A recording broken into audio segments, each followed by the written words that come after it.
I'm Sean DeLaney, and today on the What Got You There podcast, I sit down with the founder and portfolio manager of Saber Capital Management, John Huber. We're going to dive into his investment process, what he's learned studying sports, and how to dive deep on a great business. Please enjoy this conversation.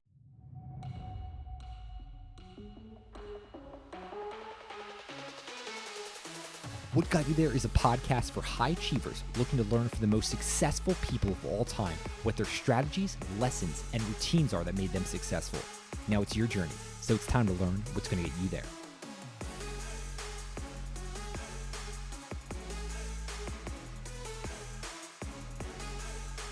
John, welcome to What Got You There. How are you doing today? Good, Sean. I'm doing well. Hope you are. Yeah, no, absolutely. Doing really well. Excited to dive into this and you. I was wondering, though, to start, has there been a mindset of yours that you think's been incredibly impactful in terms of contributing to your life in a positive way? Yeah, I think the mindset that I've always adopted has been, an emphasis on continuous improvement. So I think that's in general. Whether, I've tried to apply that concept to everything that I've done in life, whether it's friendships, human relationships, family and friends, academics, athletics, and then of course business. And so I think that if I could point to one thing to maybe oversimplify it, I would say just the pursuit of continuous improvement is something that I've always found a lot of joy and satisfaction in trying to pursue. That's funny. About an hour ago, I sent a text to someone. It was basically the upward spiral arrow and just kind of the concept of the continuous improvement. I'm wondering for you, though, where did you develop that? Is that something you had for a long time? Yeah, I think as far back as I can remember, Little League baseball, playing second base, shooting free throws in the driveway as a kid, I always gravitated to things where I could measure something. I've always liked numbers. It's part of why I love investing. I've always loved specific feedback that you get from, whether, again, just in the driveway shooting free throws as a 9-year-old or 10-year-old. Of course, that didn't get me very far because I'm only 5'8". So, but didn't even get to high school basketball, but just things like that, where I could, as far back as I can remember, I just found a lot of joy in being able to stick to something. And, I ran cross country and track in high school. And that's another example of, just day after day. It's very consistent. It's a long-term game. It's not an overnight type of a thing. It takes a long time, but I've always enjoyed that. I've always enjoyed things that have what I like to call long feedback loops that take a lot of time to play out. But if you work hard and you stick to it, you can have success. But more importantly for me, for whatever reason, I've always found a lot of satisfaction in just the journey and the effort that goes into those, long feedback loops. So then walk me through the path, let's call it, to mastery. It's going to take an extremely long time. Walk me through what's going on internally for you during the plateaus. And we're all going to hit those plateaus. So I'm wondering what it's like for you. Yeah, not just the plateaus, but the valleys too. Yeah, there we go. You get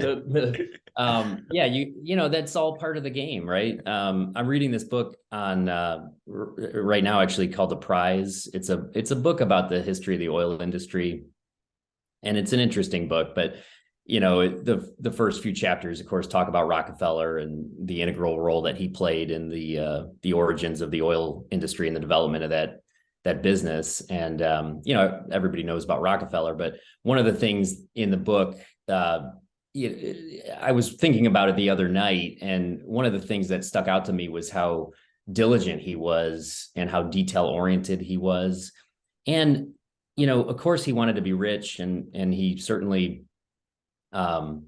enjoyed making a lot of money, but he has this phrase called the great game. And I think that is something that, again, just the pursuit of, mastery, as you said, that's a great word. Like you never quite get there, right? You never reach perfection. You never quite reach mastery.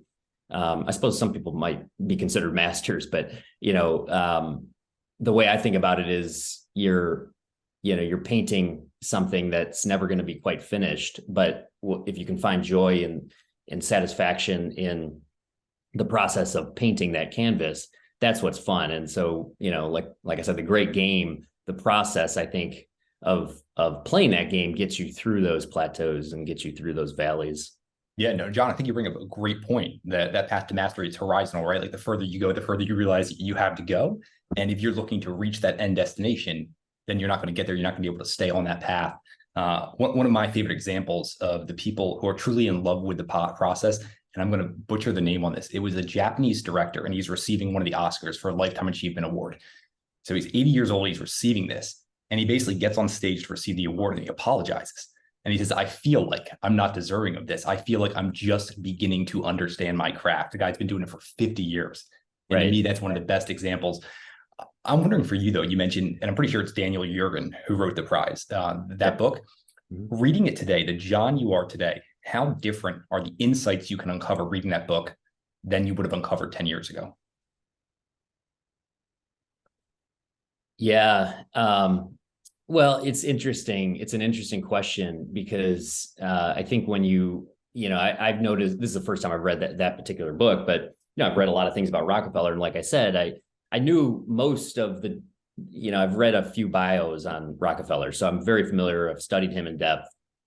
But again, every time you read something, you pick up something new. I could read the same book 3 or 4 times, which I've actually done. I mean, some of my favorite books I've read a few different times, and you always pick up new things along the way. So I don't have a specific way to answer that question in regards to the prize, but what I would say is, I think I've read, I don't know how scientific this is, but you probably retain a minority of the information that you read, right? A very small minority, like 10%, 20%, I've seen statistics out there like that. And so you read something over and over again, you learn different things. And also I'm not talking just about information, but you have a different perspective, right? Your life experience is different. When I read through the Buffett letters, for example, which are, one of the best things you can read as someone who's in business or someone who's investing, there's so many practical takeaways in there, or listening to his annual meetings on YouTube or something. I've noticed, I've been through those numerous times over the years, and every time I read them, I remember most of them because I've read them numerous times now, but you always have a different perspective, than when you read them 5 years ago, let's say, or something. So yeah, that's kind of an interesting thing to observe. Yeah. Morgan Housel has this great line. He says, you don't remember books, you remember sentences. And I thought that was pretty insightful, especially you mentioning the Rockefeller takeaway, the great game. You mentioned there's multiple books you've read 3 or 4 times. Which books have you gone back to and discovered there was a lot more to uncover? Well, from an investment standpoint, I've read The Snowball numerous times. I shouldn't say I've read that book numerous times. I go back to that book a lot. So there's certain chapters that I do remember. It's a big book. I probably have read it twice all the way through, but I've gone back and read specific chapters numerous times because there's something that I'm working on in business or in investing, and I wanted to go back and, I remembered, in 1972, Buffett was talking about, inflation and the dangers of inflation, or 1977, he wrote this piece for Fortune. And so I go back and read those chapters in that, it's kind of like a chronological book, and you can go back and piece together, some thoughts on what he was thinking at the time, and also what kind of businesses he was looking at and investing in. So, that's one that I can point to that I've been through numerous times. Yeah, John, I know you're pretty intentional about your approach to your craft. I'm wondering, how do you cultivate your environment just to really bring out the results you're looking for? Well, I think like the environment, I try to position myself to, I try to structure my day to, pursue the things that I find, number one, the things that I like to do. So I like to read, I like to learn. I like to make phone calls. I like to talk to my friends, talk to people, not just friends, but people in business, so I try to structure my day around learning and setting up windows of time to do the most productive work first. So I'm not sure if that answers your question, but I try to guard my time in the morning to get, the most important work done. And then the afternoon is left for different types of, work that also needs to get done, but perhaps isn't as important as the work that gets done in the morning. Why do you structure the morning that way then? Morning, I just find that's the time I'm most fresh. I find it, I'm a morning person, so I like working in the morning.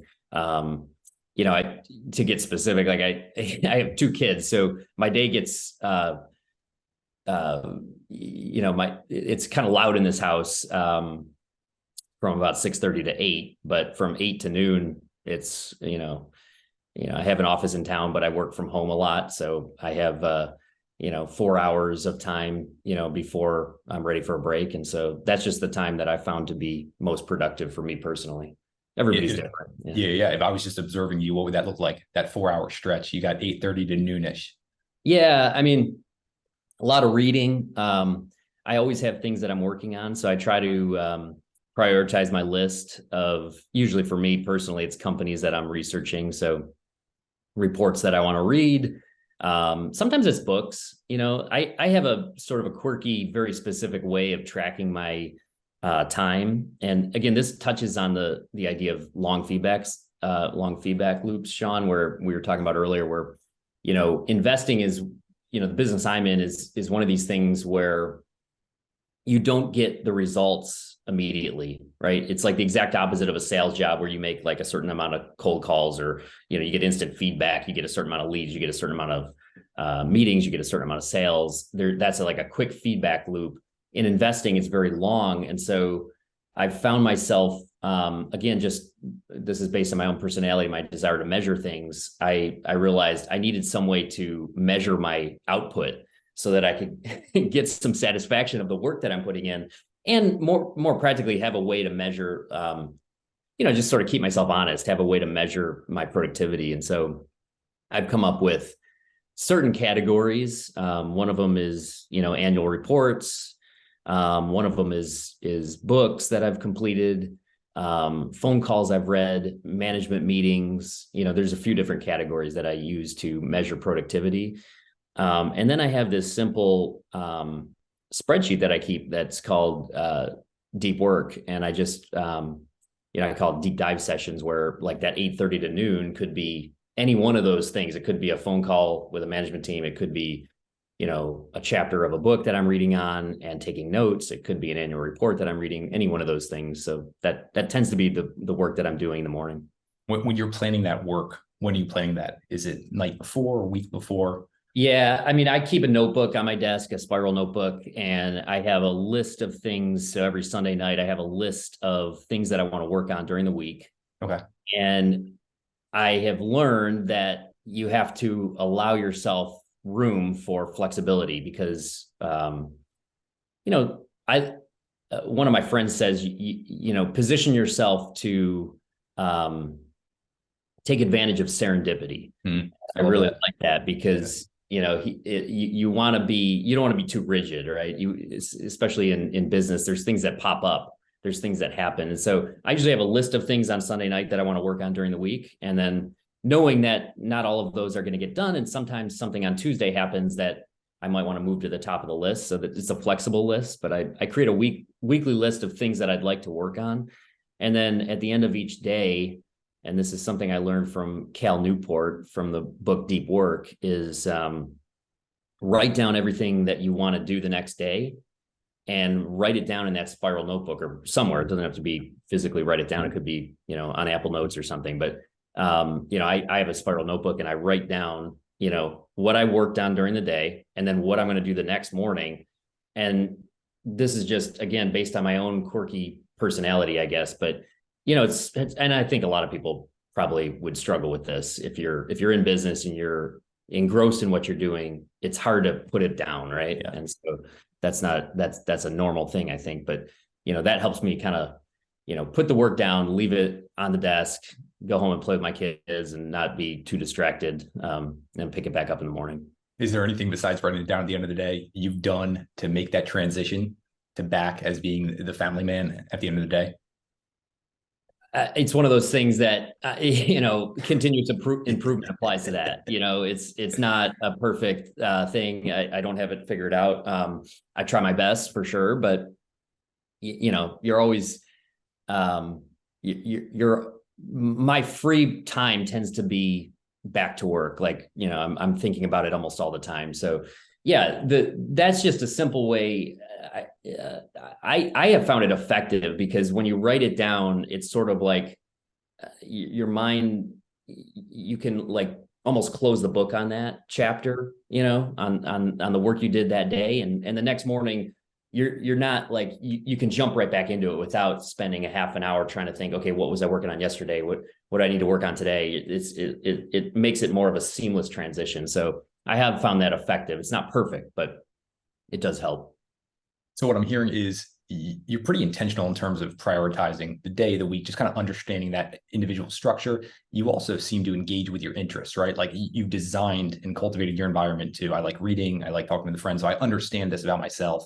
And then that deep understanding about yourself as well, right? Like know thyself, know what you need to put your attention towards. Also just the understanding of the flexibility you create in your day, the serendipity, and then recapping the end of the day. And anything else you feel like for you kind of gives you an edge throughout the day? I think focus, just trying to be intentional, trying to avoid distractions, staying off of Twitter. I love Twitter. Like it's to a certain extent.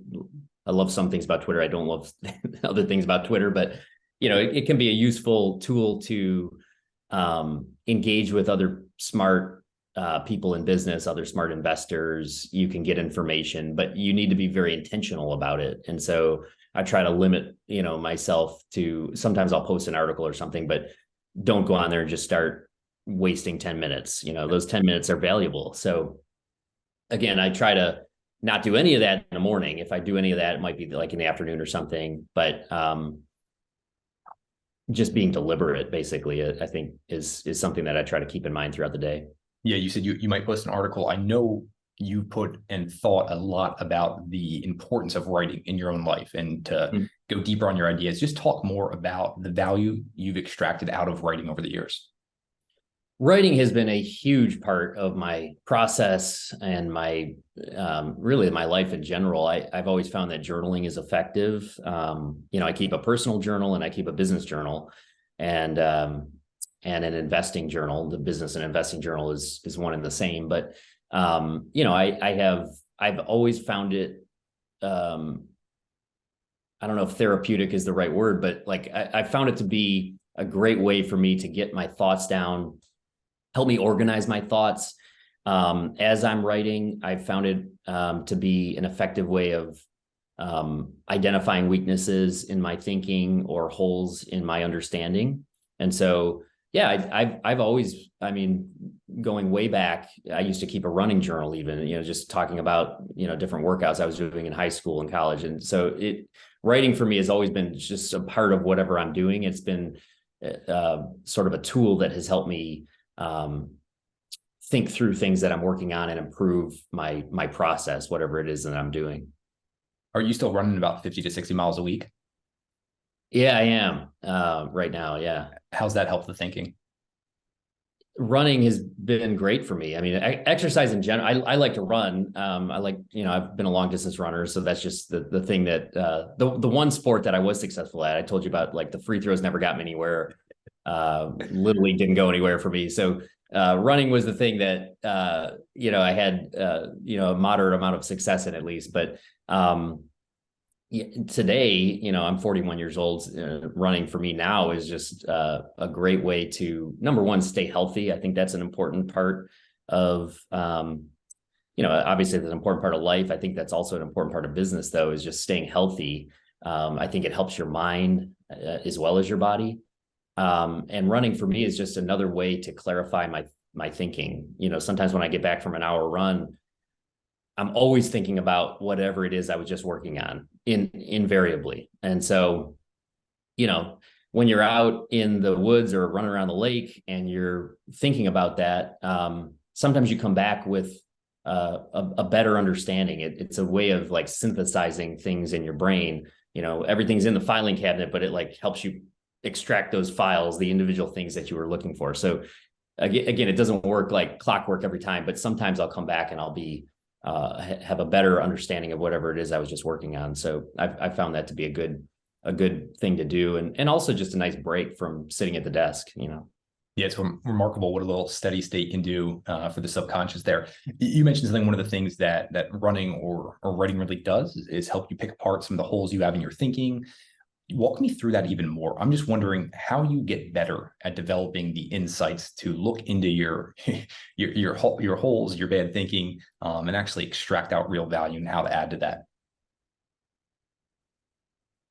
It's an ongoing process. Again, it's just something that the interesting thing about investing is there is no, and some people might debate this, but in my opinion, there's no formula. There's no specific, there are checklists and there are guideposts and there are principles that I think you need to apply if you want to be successful, but everything's different. Every business is different because businesses are nothing more. If you think about a corporation, I mean, there's some assets that are involved, but the most valuable assets in an organization tend to be, especially nowadays, the people working. Assets aren't really worth anything, and if you don't have people that are using those assets to produce value. And so what I mean by that is when humans are involved, there's a dynamic aspect to business because humans are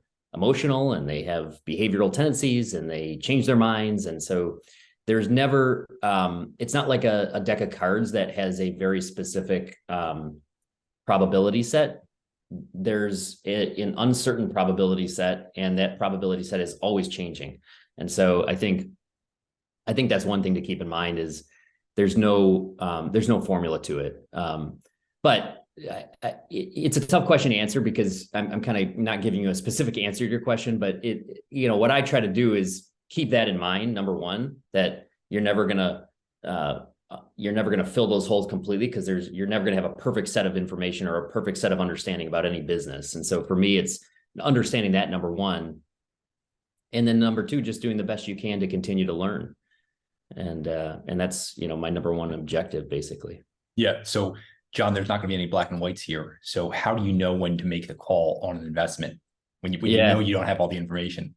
Yeah, I heard Satya Nadella, the Microsoft CEO, say recently, or maybe this was a year or two ago now, but he said something about I don't remember his exact words. He said this more eloquently than I'm about to say, but basically he was saying, you need to get good at making decisions with an imperfect set of facts or an imperfect understanding of the facts, because otherwise you're going to be frozen and you're never going to make those decisions. And so that is a liberating thought if you're an investor, because there's a point along the spectrum of perfect understanding, which maybe you would say a T-bill, right? There's no risk to investing in a T-bill, essentially. Even then, there might be some risk, but in my world, I would consider that risk-free, right?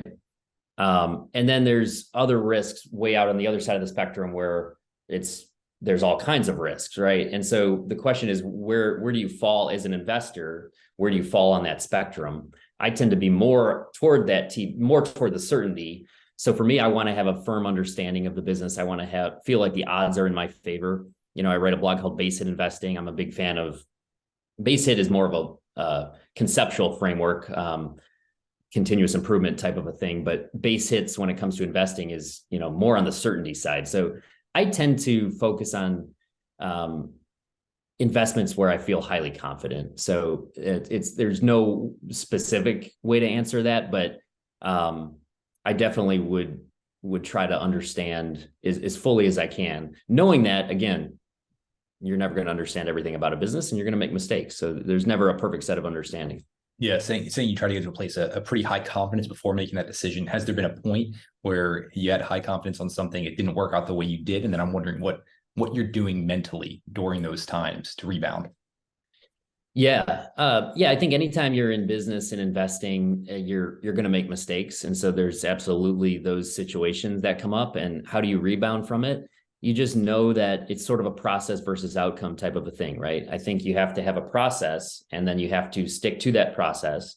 If you identify a weakness in the process, you can adapt and change the process, but you need to stick to your process and then live with the outcomes, right? And sometimes those outcomes are good and sometimes they're bad. Peter Lynch used to say, if you bat 600 in investing, 6 out of 10, you'll be in the Hall of Fame. So that means the best investors are getting 4 out of 10 wrong in his definition.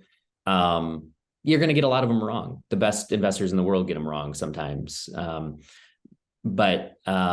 So I think that's part of, you just have to shake those off and understand, try to learn from your mistakes, of course, but understand that mistakes are part of the game. Sometimes it's a mistaken analysis. Sometimes it's just what I said before. Businesses change, businesses adapt, managements change. They make poor decisions that you have no control over. And so you have to understand that all of those things are part of, this great game. To use the Rockefeller quote.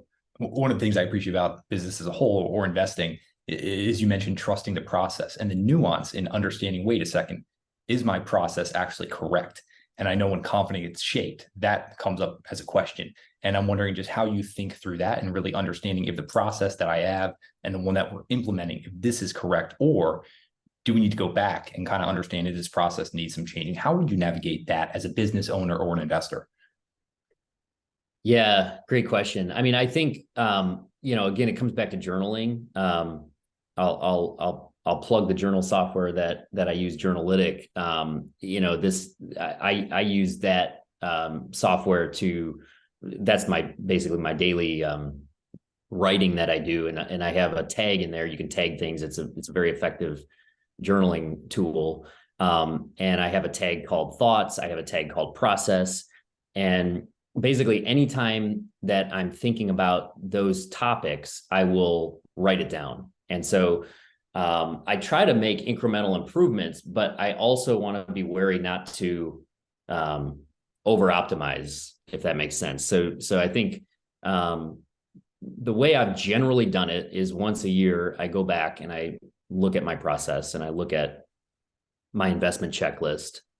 And, there's 5 things that I'm basically looking for in an investment. And, those things don't tend to change much, but there's little things that I will add to the process over time to tweak it when I find that it's that it needs to happen, basically. So, I think you want to write things down, you want to learn from it, and then you want to review it. That's another thing that I think writing is, or another thing about writing that has been helpful to me is actually reviewing my notes later, because reviewing your notes is a good way to, it's sort of that serendipity thing. Sometimes I'll be reading something I wrote a year ago and it'll start, to get the juices flowing. It'll jog my memory, basically.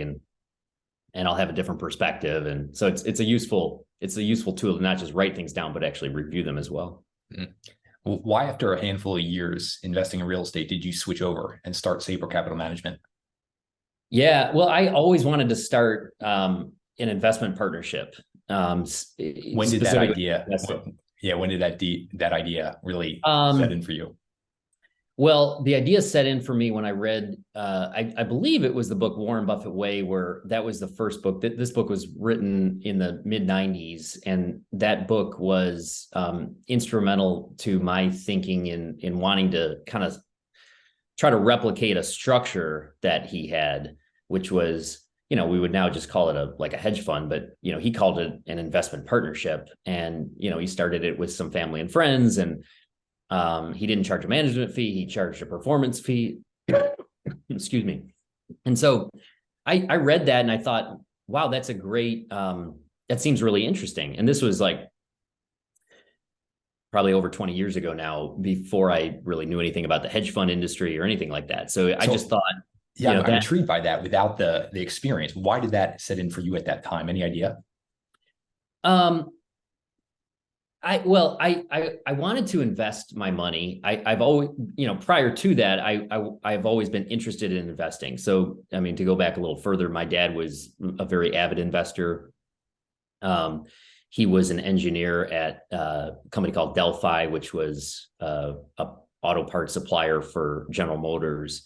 And so he was an engineer, but he, invested his own account. And so as a kid, like I would tag along with him to the library and like look at value lines and stuff. I can remember doing that and just kind of, starting to get intrigued about what are you doing? What are you working on, Dad? Type of thing. And so I became interested in investing just by kind of observing what he was up to. And then I always thought like I would get into a career of some kind and follow that same general playbook of investing my savings and, taking an active role in investing my surplus savings. But then I started reading about Buffett and I just became like super captivated by the business in general, the business of investing and also just I found myself becoming super interested in learning about businesses and studying them. And so I thought, well, maybe I should try to pursue this somehow. So I kind of had a roundabout way to starting Saber, back to your first question on real estate, the transition. It started for me, like, how do I get enough capital together to launch a partnership? And, this was very naive, like very green back in those days. Like I thought, well, maybe I'll form a real estate partnership. And we did see some opportunities. A friend of mine and I formed a partnership, and this was getting into the time when real estate was starting to look a little bit interesting. In 2006, we started seeing a lot of the for sale signs. The market started to plateau and started to come down. Of course, 2007 was the subprime crisis, and that was really the foreclosure boom.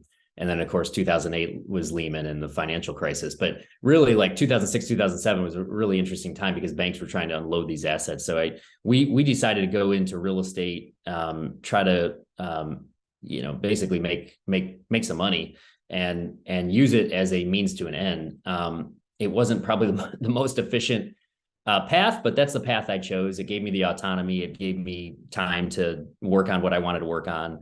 I've always loved being an entrepreneur, so I had a lot of fun doing it. So that was kind of the goal with real estate. And, it took 8 or 9 years of investing to where I felt like I had enough capital to set a partnership up and, have enough of a nesting to pay the bills. Well, I think one of the really important things that's coming out here is your ability to think long-term. Even back then, I mean, you'd have put the 8-ish, 9-ish years in with that end goal in mind. And I'm just wondering during that time, because I'm thinking about, all right, say, I'm working for a company now. I'm thinking about starting a company at some point. Was there anything you were doing at your time in real estate that was setting yourself up for when you finally made the leap and started Saber? Absolutely. Yeah. I mean, all the time, every day, I'm reading the Buffett letters. Like back in those days, I designed my own little MBA program. I called it John's MBA. What did that look like? Just all kinds of stuff. I mean, I literally went to different curriculums and found their curriculums because I thought I could go get an MBA, but I don't really need an MBA because I don't really want to go get a job. So I never wanted to go get a job and I always wanted to be my own boss. And so I thought, well, I don't need to go get an MBA. I'll just read whatever they're reading, And so I kind of cherry picked the ones that I thought were useful, but honestly, it wasn't a whole lot of conventional curriculum because I quickly discovered you're better off just being practical and being, I mean, MBAs are very valuable. I'm not trying to say they're not. I just chose to, I've always found like the sort of the Montessori method of like, you're going to perform better if you're interested in the work that you're doing, interested in what you're studying, you're going to learn more. And so I set up a whole curriculum, but like I said before, with flexibility, I quickly found like, you're better off just following your nose and sort of pulling on different threads that interest you. And so I very early on, I was studying, different business models and trying to read annual reports, trying to learn about what makes certain companies successful, that type of thing. And I mean, it was what you said, the long-term thinking. I was thinking long-term. I wasn't explicitly, I guess I didn't realize I was thinking long-term, but I really was because I was trying to set myself up for starting this partnership, knowing that it might take a few years. And I remember this conversation with a friend of mine who was saying, you need to go get a job. Like you need to go to Wall Street or like go work at a fund or something. And I kept telling him, no, I want to like work on what I want to work on. And, I'm like investing right now. Like this is, I'm sacrificing current earning power, right? I could go get a job and make a lot more money right now, but I'm sacrificing that earning power now to build up a bank of knowledge that I hope will, pay dividends later on. So that was kind of the thought process back in those days. Well, describe to me the hope, the latching on to hope there. What was that like for you? Because I know that's an extremely challenging thing for a lot of people, especially when you have, like you said, your friend being like, dude, you got to take a job here, make some money now. You're like, no, I'm thinking long-term. Just walk me through that, because I know there's a lot of people in your position who are trying to build up their bank of knowledge, but the outside, all those things from the external are coming at them. Yeah, I think one thing that Charlie Munger has said that I've always, I used to do this basically before I, even heard him say this, but he has this phrase that I think is really useful for people to think about, which is he was an attorney before he started his investment fund. And he used to basically take out an hour of his morning instead of using that hour to earn money from a client. He would basically sell himself that hour. And so he would use that hour to work on his real estate projects or, work on his investments or whatever he was working on, right? I don't know what he did exactly, but he carved out an hour for himself every day. And that's a really great thing to do, I think, for anyone, really, even if you're, whatever it is you're interested in, carve out an hour to try. If you're interested in getting better at something, carve out an hour of your day. Maybe it's super early in the morning before your kids wake up and demand all your attention, or, maybe it's late at night, whatever time of the day you have, try to take that hour. If you're an investor, try to, you have a job and you're trying to invest your own account, take an hour and read an annual report, like do something productive with that hour and move the ball forward. I've always, found that to be an effective way to do it. Yeah. John, I know you're a sports fan. What did you learn from Bill Belichick in this somewhat meaningless midseason game back in 2009 against the Colts? Yeah, I've cited that oftentimes. It's funny that you bring that up. I have a friend of mine who's a Patriots fan, and he's always laughing about how I'm always talking about this because I'm a Buffalo Bills fan. I grew up in Buffalo, so obviously I'm not a Patriots fan. But I've always admired Belichick and the way that he runs that organization, basically.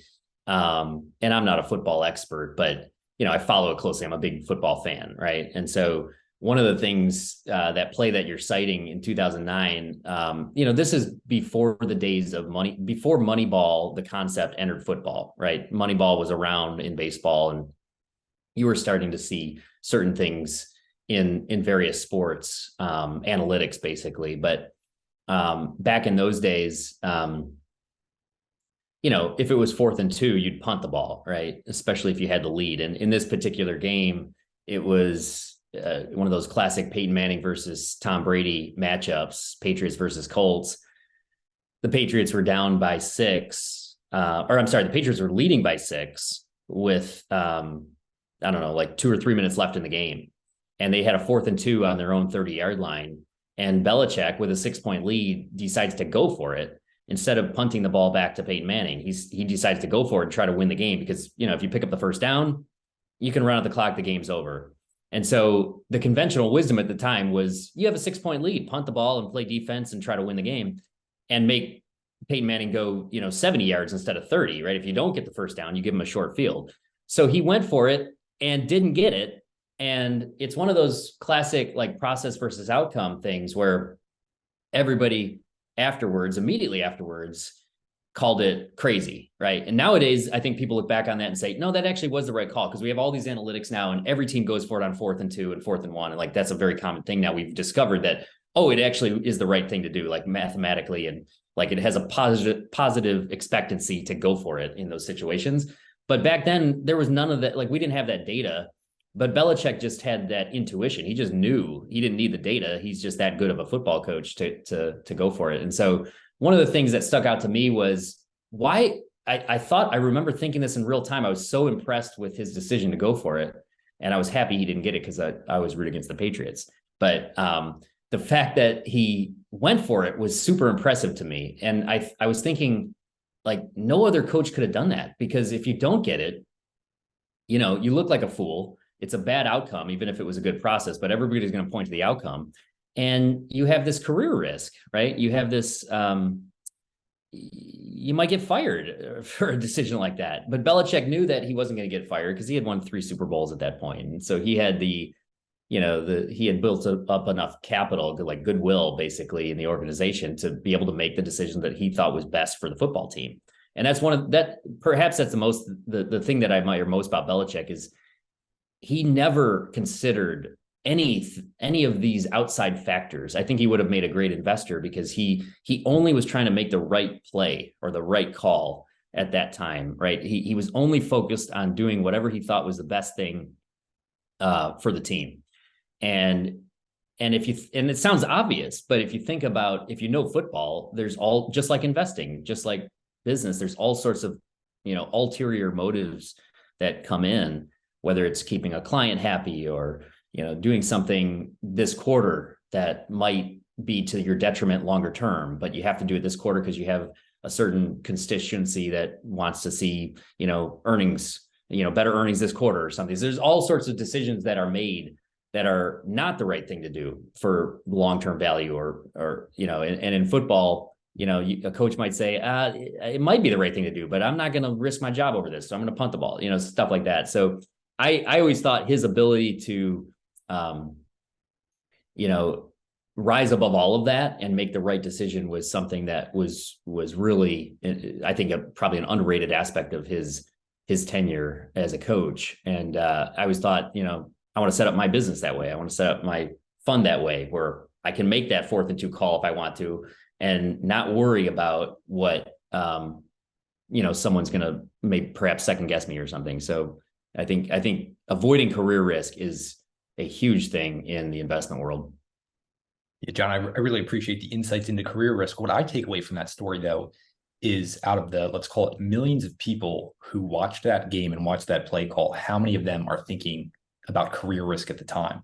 And I venture to say very few. And so I'm wondering, what have you done over the years that allows you to watch a football game and on a meaningless 4th and 2, understand something that directly correlates to what you do? Yeah.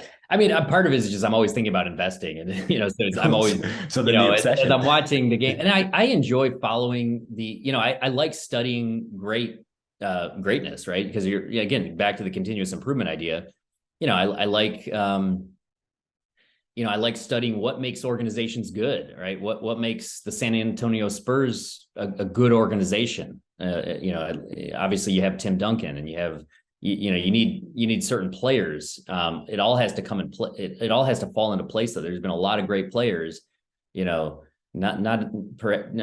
Brady's the greatest of all time, but I don't think he would have won 7 Super Bowls or 6 Super Bowls, I should say, with the Patriots if there was no organization, not just Belichick, the whole thing. So I've always found it fun to study these the greats, basically, and try to learn from them. So that's part of it, is just, observing that. And then just, I like following the game within the game. Like I like football, I like baseball. But I like the business of the sport too. And I've become more interested in that, over time and stuff. But I like following human behavior and observing those types of things. So I tend to just notice those types of things. But part of it is just, like I said, I'm always looking for a sports metaphor and how to, torture that into some sort of relevant takeaway for investing. Yeah, you said you love studying excellence. You mentioned Brady, obviously, Belichick, stuff like that. The Spurs. Any other examples come to mind for you of people or organizations that you've gone back to over the years? I mean, I like to read a lot of biographies. I mean, Franz Liszt is one of the greatest piano players of all time, and he lived in the 19th century. I think he was born in like 1811. Coincidentally, actually, that's the same year as Frederick Chopin. The two of those guys were like 2 of the greatest piano players of all time. and they lived in the same city, Paris, even though they're both from different countries. So it's kind of an aside that you're probably not interested in, but that studying those guys, like he used to sit at a piano, and for 7 hours at a time when he was like 7 or 8 years old, he would play scales just over and over and over again. And it's remarkable. Like I have twin 8-year-olds. It's like they're not sitting they play piano, but if I can get 20 minutes out of them, it's a productive afternoon. So it's like there's certain things that you study it's fun to read these it's fun to study these excellent practitioners of whatever field they're in. It tends to be things that I'm interested in, but I've always found it fun to do that. So that's the main reason I do it. But also you can find takeaways and things that you can apply to your own life. Yeah, I'm also very interested in this, hence the podcast and deep dives on people. I look for things that I call uncommon commonalities, right? Like what are the commonalities amongst those uncommon people? And so I'm wondering, are there any other themes that come to mind for you, right? Like you mentioned just being able to sit at a piano for 7 hours when you're that young. Anything else that has just kind of come up again and again across all these people you've looked into? I mean, obviously hard work, right? Like that's one of those things that is a buzzword that everybody references, but it's sort of like a great company that everybody knows about, but yet it remains undervalued because it's so valuable that it might trade at a 25 PE, but it's still undervalued. Like the Walmarts or the Starbucks or the Home Depots, like these great companies. Like there are certain things. Hard work is one thing that, even though everybody knows about it, I would say that's number one. Talent is obviously, it goes without saying that you need talent in whatever it is you're doing to become great. But I think the commonalities would be hard work, and then focus would be the other thing. I think just that diligence and some people have the motivation or the interest to stick with something for a very long period of time. And I think those are two common, the uncommon commonalities I would point to. Those would be two of them off the top of my head. Say you could sit down, you could interview anyone who you've uncovered as being excellent in their craft across history. You get to sit down interviewing them. Who are you going to interview and what are you going to ask them? That's a great question. I'd have to think about that. Yeah, that'd be a fun one to think about. But I think like for the business that I'm in, if I could sit down with anyone, it would be Warren Buffett. What I would ask him, I would have all kinds of questions, but I think I would want it to be practical, and I would want to ask him something specific about some of the investments that he made. Like I'm thinking back in his partnership days, I would want to ask him about portfolio construction, how he structured different investments, things that are not in the public domain. I would focus on something practical and something probably in his early days in like the 50s and 60s, ask him about the investments he made in his personal account, things like that. So that comes to mind as one thing. One person that from a business perspective, that would be the one guy that I'd love to have lunch with. Who would be up there in terms of business operators? Yeah, in terms of business operators,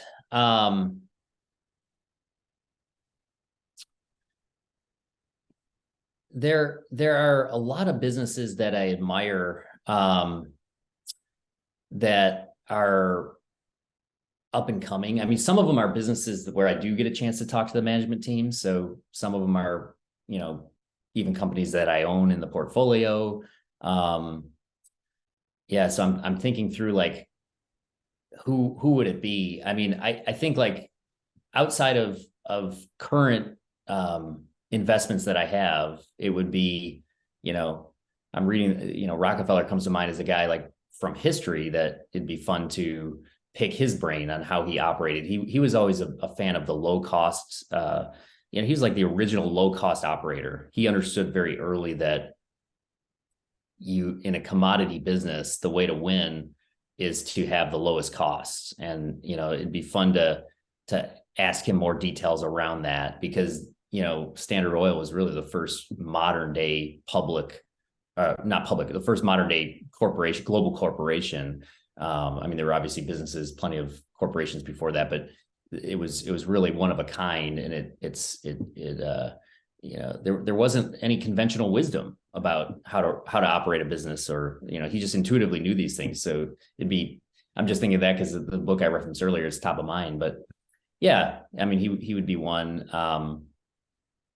I'd have to think about that more in terms of pinpointing who would be the operator that I would want to have lunch with. There are again some smaller companies that I probably don't want to mention, but there are a lot of companies on my watch list that I'd like to. Yeah, so you mentioned those up and coming companies. What are you looking for in those companies? Yeah, one thing I'm looking for right off the top is a business that passes what I call the 10-year test. So they are, the 10-year test would be close your eyes and can you visualize what this company looks like a decade from now? That's like at the top of my list. I need to be able to understand the business. And when I say understand it, it means understand why is this company winning and what makes it likely that they're going to continue to win 10 years from now. And it's not that every investment I make is 10 years, but that's kind of the time horizon that I go into it with, because if you can't visualize the company 10 years from now, I think you're taking a risk that, something might happen 5 years from now, or if the business is too fast changing. It's hard to value a business if you can't visualize what it looks like 10 years from now. So that's the number one thing. Being highly confident that the business is going to have more earnings in 10 years than it does now.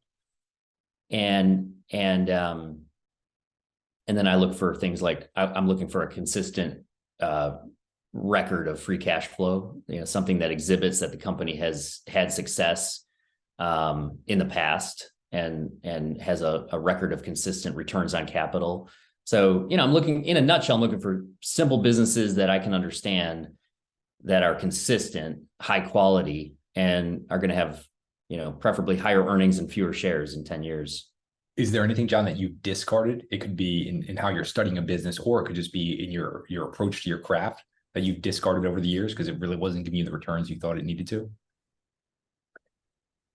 So a business like a stock that I've sold, or?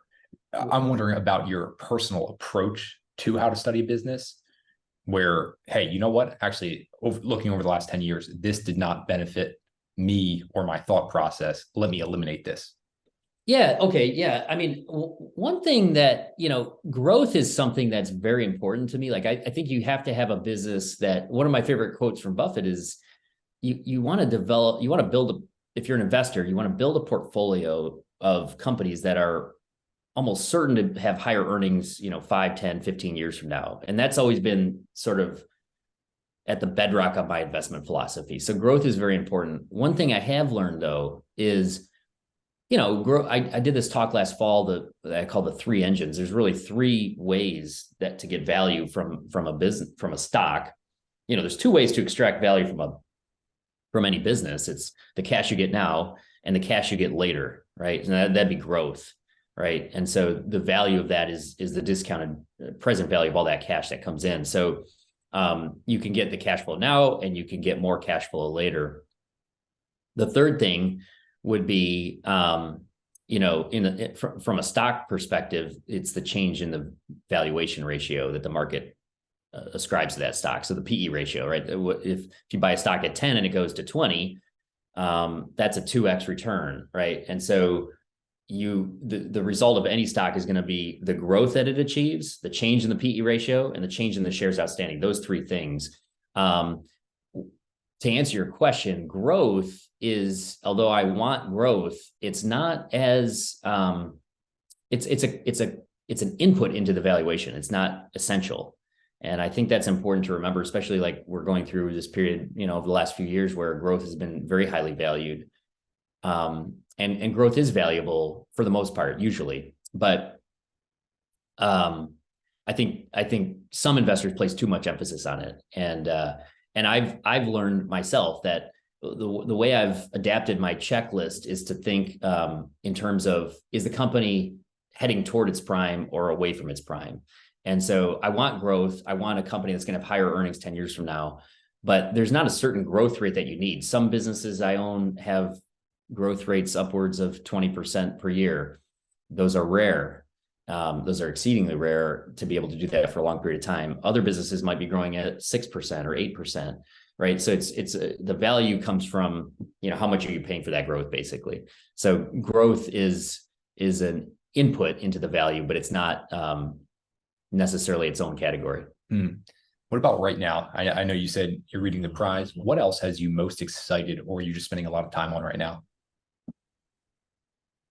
Yeah, I'm reading all kinds of interesting things on small cap stocks. To be specific about investing, I think it's really interesting right now. There seems to be this disparity between large companies and small companies in terms of the valuations.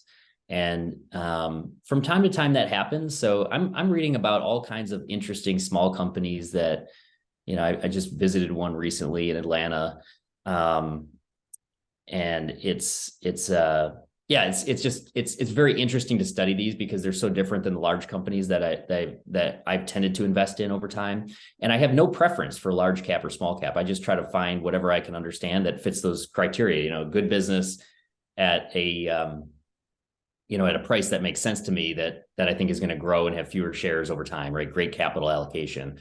So it doesn't matter to me whether it's large or small, but right now I'm reading about a lot of different companies in a variety of different industries. It's hard to be specific because there's a lot of them that are interesting, but that's one thing that has me excited. I always have different projects I'm working on. I'm reading about the oil industry and the energy transition and things like that I found very interesting. It's going to be fun to see how that plays out over the next decade or two, things like that. Those are a couple of things that come to mind. John, this has been a ton of fun for me getting to understand a bit more about you, your process, how you approach your craft. I'm not going to let you escape, though. If you could do this long form interview, anyone, dead or alive, who would you just love to sit down with and just ask questions for hours of? Yeah. So if I was in your seat, I think it would be really fun to sit down with a guy like Henry Singleton, who I think is one of the great capital allocators, or was one of the great capital allocators of all time. Not enough information on him. It's hard to get some really good information on him. Yeah. I mean, that was thinking about your previous question. That would be guys like that where you can learn something practical to take away. I think one thing to be mindful of in business is, at least for me, to be great at something, you tend to have to make sacrifices. And so I'm not a big fan of these questions I hear at the annual meeting, like when people ask about, Warren Buffett's life philosophy and things, and he has some great advice. So I'm not trying to say that's wrong to do, but he has some great life advice, some great perspective. But what I like is to think these guys are great at what they're doing. I want to try to be as practical as I can and ask questions that relates to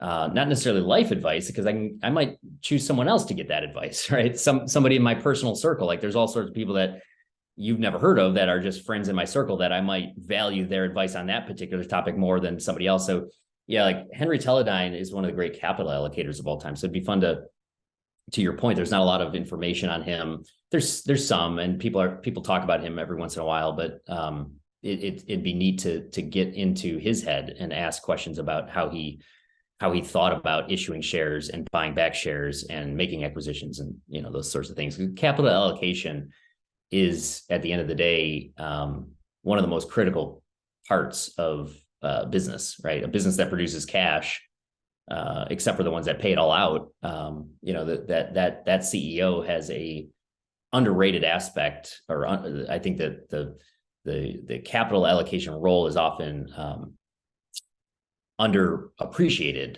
even by executives themselves. They don't realize how much value they control, or how much potential value they control by the capital allocation decisions that they make. So yeah, that'd be one guy that comes to mind. So is there a modern day capital allocator that you think will get talked about, like Henry Singleton of Teledyne at some point?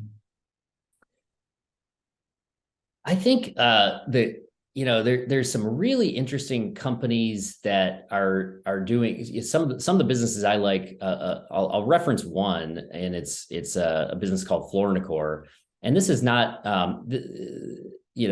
Tom Taylor is the CEO. He came from Home Depot. What I like about businesses like this, so this would apply to it's a similar business to a Home Depot or a Walmart or a Starbucks, where there was a certain formula, and the value of a smart leader in a business like that is just stick to the playbook, right? So I think there's an underrated aspect of businesses that don't try to go outside of their circle of competence. They just stick to the playbook. These guys can open up a new store at 30% returns on capital and just stick to doing that all day. Don't get distracted by other things. So, I mean, that's one that comes to mind. I find there going to be another Henry Singleton? Perhaps, but those are really hard to predict, right? I think the businesses where you can, what I'm saying is, I think it's as an investor, it's really smart to look for guys that are doing things that are rational, that you can understand. So, the two things that I ask myself when I'm measuring the proficiency of a capital allocator is, do I understand the decisions they're making, and can I measure it? Right. Mm-hmm. So it's not just there's all sorts, you could point to a guy like Mark Zuckerberg might be one that is just, he's done incredibly well at bringing Facebook to where it was and to where it is now has been just, that guy gets bashed all the time. But if you look at the things he bought Instagram for $1 billion, so has he made some mistakes? Sure. There's been some issues there. And I don't know anything about what the Metaverse is going to do. So that he might be one that would be, at the end of the day, he's not like Henry Singleton, but because he's a different type of capital allocator, but he has a vision for where things are going, or he has, right? But that's hard to measure for me. It's that thing with the Metaverse that I've had trouble with recently is these companies that are investing in these areas, it's hard to measure it. So I like businesses where I can understand the decisions they're making, and I can measure it. And that actually is part of the process that I've tweaked over the years, is, learning that through mistakes and through different observations. So it's continuous improvement, right? Yeah, exactly. Yeah. John, this has been a ton of fun. I want to link the listeners with you. Where can they stay connected with you and everything you're doing with Saber Capital Management? Yeah, the website, my firm has a website, sabercapitalmgt.com, and I write a blog called Base Hit Investing, and you can probably find that by Googling it. And then I'm on Twitter as well. And so John Huber 72. So feel free to reach out, and always love engaging.